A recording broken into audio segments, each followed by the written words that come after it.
आप सभी को मेरा नमस्कार। आज मैं आप सभी के समक्ष मंगल प्रदोष अथवा भौम प्रदोष व्रत की कथा, पूजा विधि और आरती प्रस्तुत कर रही हूँ। आइए शुरू करते हैं।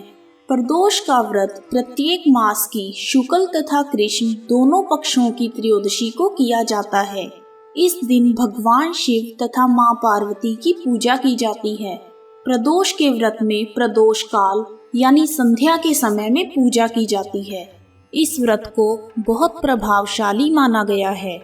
कहते हैं कि इस दिन जो व्यक्ति व्रत करता है उसके सभी दुख दूर हो जाते हैं। जो व्यक्ति प्रदोष का व्रत करते हैं भगवान शिव स्वयं उसकी रक्षा करते हैं। यह व्रत शिव कृपा पाने के लिए अद्भुत माना गया है।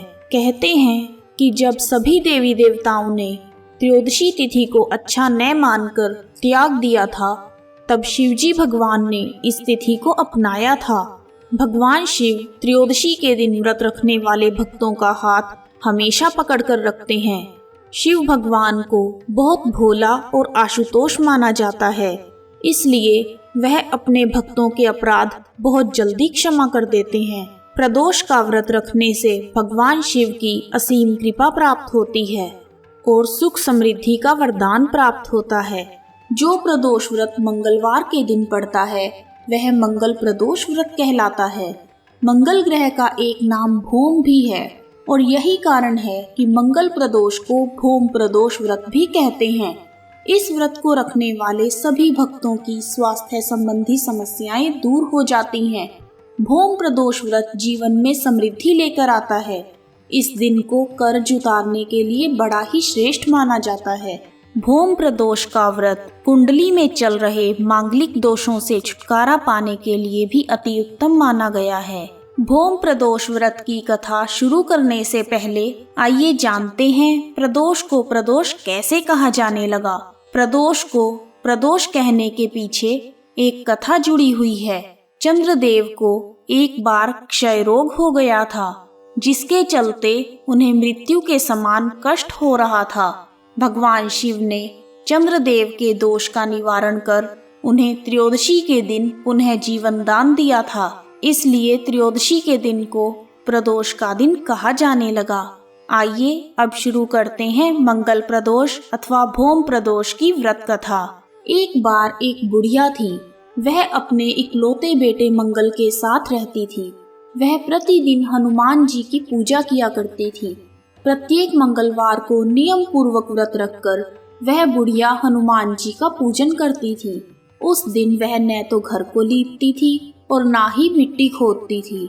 बुढ़िया माँ को व्रत करते हुए अनेकों दिन बीत गए। एक दिन हनुमान जी ने उस बुढ़िया की परीक्षा लेने की सोची। वह एक साधु का रूप धारण कर बुढ़िया के घर पहुँच गए। उन्होंने दरवाजे पर जोर जोर से बोलना शुरू कर दिया, यहाँ अगर कोई हनुमान भक्त है तो मेरी इच्छा को पूरा करे। साधु बाबा की आवाज सुनकर बुढ़िया माँ घर से बाहर आ गई और साधु से पूछने लगी, आपकी क्या इच्छा है साधु महाराज? इस पर साधु बाबा ने कहा, मैं बहुत भूखा हूँ, तुम मेरे लिए यहाँ जमीन लीप दो, मैं भोजन बनाकर खा लूँगा। इस पर बुढ़िया ने कहा, महाराज लीपने खोदने के अलावा अगर और कोई काम हो तो अवश्य बताएं, मैं जरूर करूंगी। इस बात को सुनकर साधु ने बुढ़िया के हाथ में जल देकर 3 बार संकल्प करवाया कि जो भी वह कहेंगे बुढ़िया माँ को सब कुछ करना पड़ेगा। तो बुढ़िया माँ ने संकल्प कर लिया।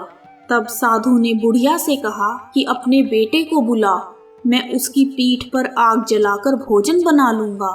तब बुढ़िया माँ बहुत दुखी हुई, परंतु वह संकल्प दे चुकी थी, इसलिए अपने दुखी मन से उसने अपने बेटे को आवाज लगाई और साधु बाबा के हवाले कर दिया। साधु बाबा ने कहा, बुढ़िया माँ तूने ही तो इसकी पीठ पर आग जलानी है। तो बुढ़िया माँ ने दुखी मन से अपने संकल्प को याद करके अपने बेटे की पीठ पर लकड़ियां रखी और आग जला दी और वह तुरंत ही अपने घर के अंदर चली गई।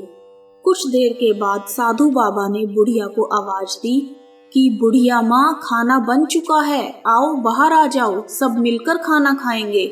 बुढ़िया माँ संकल्प में बंधी होने के कारण दुखी मन के साथ बाहर आ गई।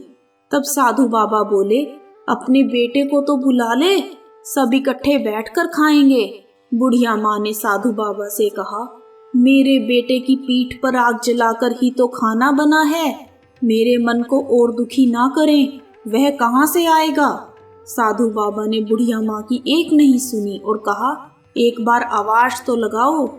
बुढ़िया माँ ने रोते बिलखते हुए अपने बेटे का नाम पुकारा और कहा, मंगल, आ जा बेटा, खाना खा ले।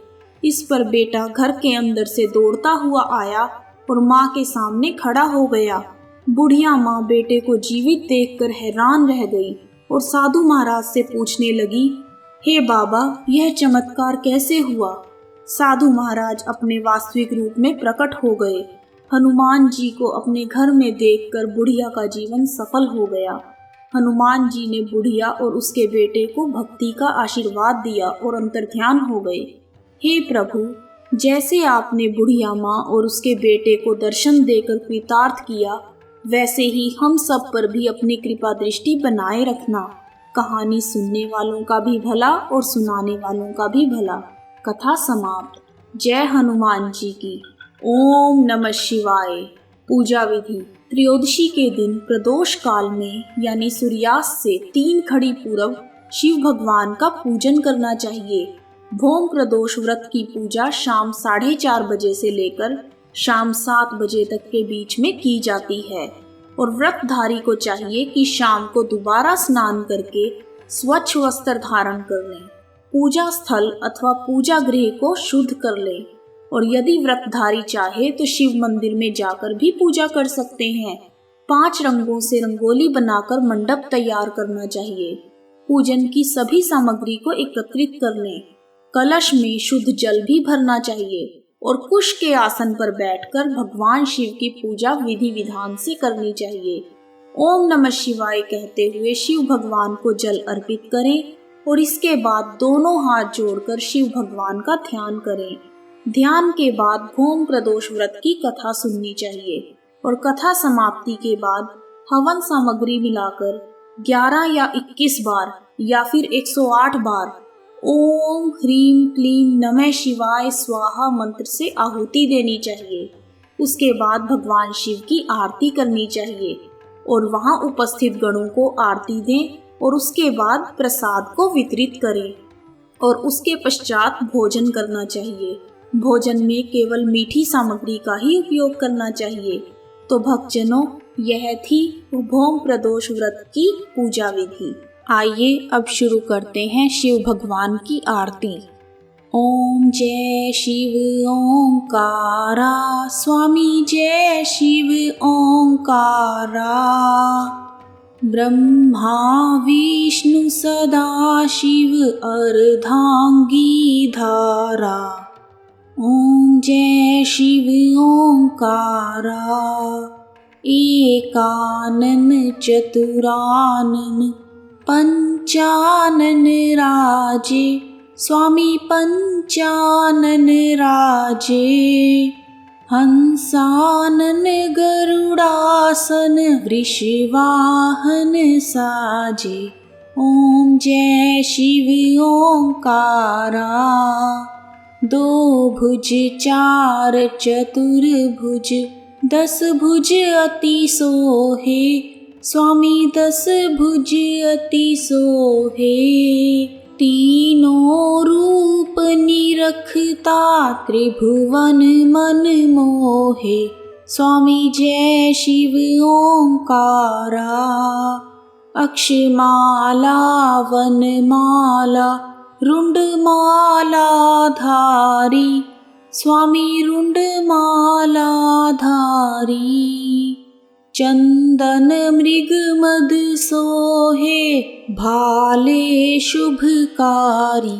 ओम जय शिव ओंकारा।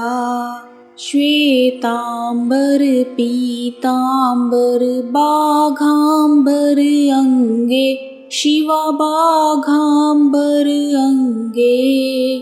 सनकादिक ब्रह्मादिक प्रेतादिक संगे, ओम जय शिव ओंकारा। कर के बीच कमंडल, चक्र त्रिशूल धरता, स्वामी चक्र त्रिशूल धरता। जग करता जग हरता, जग पालन करता। ओम जय शिव ओंकारा। ब्रह्मा विष्णु सदा शिव जानत अविवेका, प्रणवाक्षर के मध्य यह तीनों एका। ओम जय शिव ओंकारा। त्रिगुण स्वामी जी की आरती जो कोई नर गावे, स्वामी जो कोई नर गावे। कहत शिवानंद स्वामी, कहत हरि हर स्वामी, मनवांछित फल पावे। ओम जय शिव ओंकारा। ओम जय शिव ओंकारा। भोले जय शिव ओंकारा। ओम नमः शिवाय।